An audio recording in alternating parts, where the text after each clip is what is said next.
Worry is fear wearing a suit and pretending to be useful. You sit awake at 2 in the morning, running through a conversation that has not happened, building disasters in your head, and you call it thinking. It is not thinking, it is bleeding. Every minute spent rehearsing the collapse is a minute you could have spent preventing it, or simply living.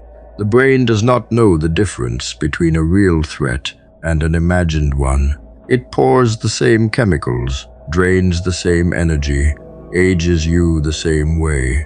You wake up tired from battles that never occurred. Look at the last week of your life honestly.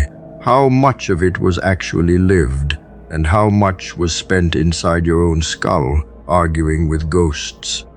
That is the bill worry quietly hands you, and you keep paying it without question. The mistake is believing worry is preparation. It feels productive because it is exhausting, and you have been trained to confuse exhaustion with effort. They are not the same. A man preparing for a fight trains his body, studies his opponent, sharpens his tools. A man worrying about a fight sits in a chair and loses it 100 times before the bell ever rings. By the time the real moment arrives, he is already depleted, already defeated in some quiet corner of himself. Notice this pattern in your own week.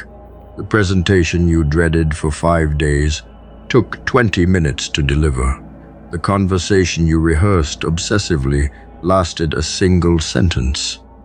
The catastrophe you predicted never came, or came in a form you had not imagined and could not have prevented. Worry has never once protected you. It has only stolen from you. The cure is simple, and that is why men refuse it. Move. When the spiral begins, you do not sit with it, you do not analyze it, you do not journal about it. You stand up and you do the next thing. The push-up, the phone call, the first sentence of the document you have been avoiding. Worry cannot survive in a body that is working. It needs stillness, it needs an audience, it needs you frozen in a chair. Deny it those conditions. A man who trains has less room for anxiety. A man who acts has less time for doubt. The mind quits not when you tell it to quiet, but when you give it something real to do. Your hands are the answer.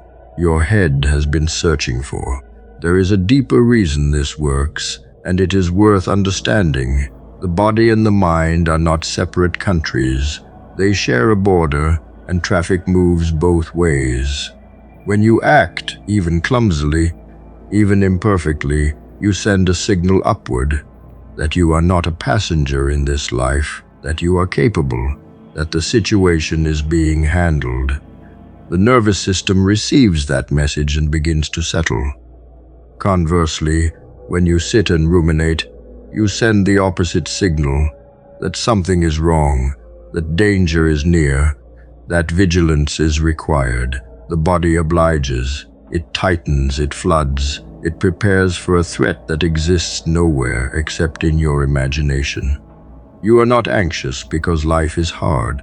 You are anxious because you have taught your system that thinking equals safety, when in fact thinking without action is the very thing keeping the alarm on. Apply this for a year and you become unrecognizable to your former self. The problems that used to consume your nights become small because you have spent the days dismantling them piece by piece instead of debating them in the dark. You will notice it first in your sleep, deeper, heavier earned, then in your posture, then in the way people speak to you, because something in your eyes has changed. They cannot name it, but they sense it. The man who acts carries a different weight than the man who waits. He moves through rooms differently. He answers questions without flinching. He stops asking permission to exist because his existence has begun to produce evidence of itself. This is the trade on offer.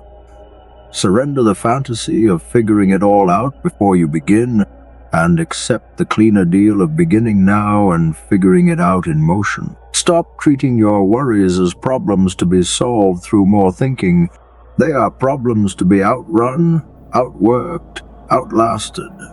The mind that created them cannot resolve them sitting still. It needs the body to lead. Worry less, move more, repeat tomorrow, and the day after, and the day after that, until the man who used to lie awake building cathedrals of dread becomes a story you tell about someone you used to be.